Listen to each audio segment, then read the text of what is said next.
Suicide is a very, very serious topic. 1 in every 65,000 children from age 10 to 14 suicide every single year. 2/3 of the people who commit suicide have been depressed. I feel a lot of kids overstress themselves. They find that something in their life is so painful, so unbearable, that the only way out is by ending their life. Many times it's due to the fact that they don't have support. They don't have somebody to reach out to. They feel very alone, and they believe that that is really the only way they can get out of this situation. And one of the reasons is because students experience trauma in their lives. And this trauma is evidenced in many different ways. For example, a student that is being bullied develops this sense of not being worth it. And if it takes over a period of time, they turn this anger towards themselves and they end up thinking about harming themselves. Also, I think students that have suffered from some major trauma, either physical, emotional, or sexual abuse in their lives, develop these tendencies to hurt themselves or to hurt somebody else. The biggest mystery about teen suicide is depression. There's a very strong link between undiagnosed adolescent depression and suicide. And suicide is hard to diagnose. It's hard for people who are suffering depression to even understand what they're going through. And sometimes in the adolescent mind, suicide seems like an answer to problems. And if they're close to us, if they're friends, if they're family, even our students, let them know that no matter what, that we love them, and that that's not a variable, that that's not something that is up for discussion or arguing or negotiating, that that's always going to be there. Luckily for us, we are required by law that if we recognize a child as being someone who is suicidal, we are required to act immediately. And that is to make that child aware, or to make other offices on campus aware of this student. And I would say, is there somebody that you can talk to at home? Is there somebody that you can talk to here at school? And a person who's feeling depressed and is feeling overwhelmed to the point of considering suicide is something that's taken very seriously here. If you even mention the word suicide in a sentence regarding yourself, we're going to make sure you see a counselor. And the prevention part has to do with 3 things. Number 1, the student. Number 2, the parents. And number 3, the school. All 3 have a responsibility. The school has a responsibility of providing the student with resources so that the student has access to get help. Number 2, the parents. The parents also need to provide an environment in their home where the student can feel safe to talk about those issues. And number 3, it's also part of the student. The student has a responsibility to take care of him or herself. Regardless, we're here to support, we're here to love, we're here to listen. There is hope. There's always hope. Again, a lot of times it's depression, and sometimes that depression can be chemical or clinical, meaning sometimes medication can help. Sometimes intense therapy can help. Sometimes a kid is subjected to family problems, poverty or abuse or starvation or nutritional needs. And if you can address those issues, you can begin to remove some of the things that trigger the feelings of suicide. Also, bullying, I don't think I mentioned bullying, can sometimes lead to that kind of a quick or harsh response. Well, see, the business of helping people, it evokes feelings in the therapist as well. But in the case where students really don't want to help themselves, then the therapist becomes frustrated as well, because they see an inability to be able to pull them out. So therapists tend to be sympathetic or empathetic to the students, given that, I can sense how much pain the individual is in. They're in a lot of pain, they're suffering, and they don't understand what's going on with them. Sometimes when I come across students who are going through depression, I wish I could just, do something magical to get them out of there. But I know it's more difficult than that. I know there's no magic to it. I know there's not a simple thing. It takes effort. It takes effort to be there often, to be there physically and emotionally for those students and their families, because it affects their families as well.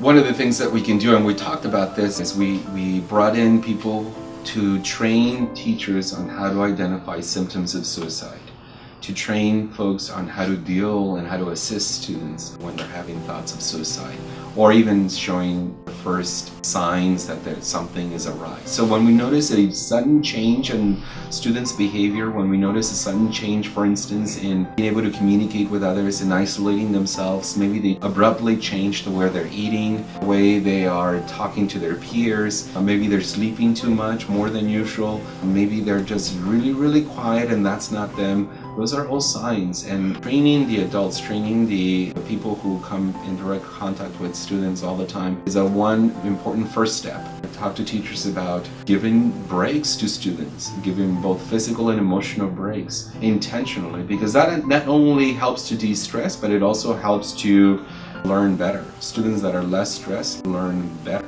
It's important to notice those changes. And again, for the adults to be able to work as a team to assist the students. And one of the things is awareness, so I like to tell kids all the time when I speak to large groups, if you know someone who wants to commit suicide, if you're feeling depressed yourself, please come forward, do not be afraid. Because oftentimes kids will hear from another friend, hey, I don't feel so good, I want to hurt myself. But don't tell anybody, it's a secret. So those kinds of secrets can be quite damaging. I feel like advertising, getting to know, letting as many kids as possible know that, hey, there is help and we can make a difference. The community and the students play an important role, a key role in preventing suicide. Oftentimes students come across information about their peers that is critical and crucial first before we do, because you are interacting with your peers more often than we are. And so it is very important for teens to understand and be aware of what those symptoms and those signs are that are to be aware of and how to take action. Again, because you come across information more often than not. Oftentimes your peers trust you more than an adult, so they will share information with you. With the age of technology and all these platforms like Facebook, Instagram, Snapchat, and all these other social media sites, kids come across information that is critical to identify as potential signs of depression and suicide. And so, including students, everyone must be aware of those symptoms, those signs, and then what steps to take to prevent people from going to that extreme. But in order to do that, again, we need to know what the symptoms are, what the signs are, and then what actions we can take. Suicide is a very serious problem. And as such, all of us have the responsibility to help one another. First of all, people shouldn't be so mean or so quick to make judgments on others. If you see someone that's sad or down, or, we should be more friendly, more sociable. Say, hey, are you okay? I'm here to help. Sometimes just lend a hand. This generation, we've become so isolatory. Everything is done. Everybody's on their phone, their iPad. You're in your zone. You have to come out. It's connecting. It's those connections that you have with people that allows people to feel special, feel hope, and not necessarily feel alone. I just think that we all can stop someone from making a decision. We just have to be open. We have to be willing to hear, willing to be patient, and see the good in everyone. One needs to always be there, that we don't necessarily want to fix their problems, that we want to just be there while they're going through their problems. And if you need help, always find staff, teachers, anyone you can find, anyone you trust in your school. Maybe it's your family, maybe your friends. Always find someone for help. So sometimes just being that person, accessible to them to listen, a person that has hope, someone that sees the good in them, having them see things in smaller chunks in their life and not just the big explosive picture. Sometimes that will help a person withdraw from those thoughts. Now, if you think, no, I don't want to tell anybody my problems, it's my personal business, I want you to understand that you're here for a purpose. But when you're young and things are outside of your hands, you have no idea what that purpose is.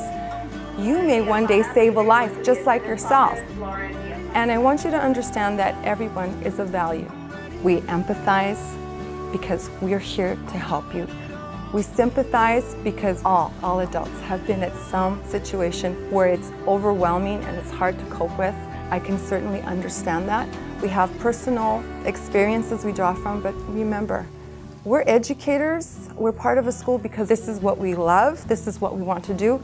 So of course, a child is of value. You're not here for grades, you're not a number. You're not an GPA. You're here as a whole individual, and your gifts can be verbal, can be actionable, as well as academic. So please know, you're more than just a number.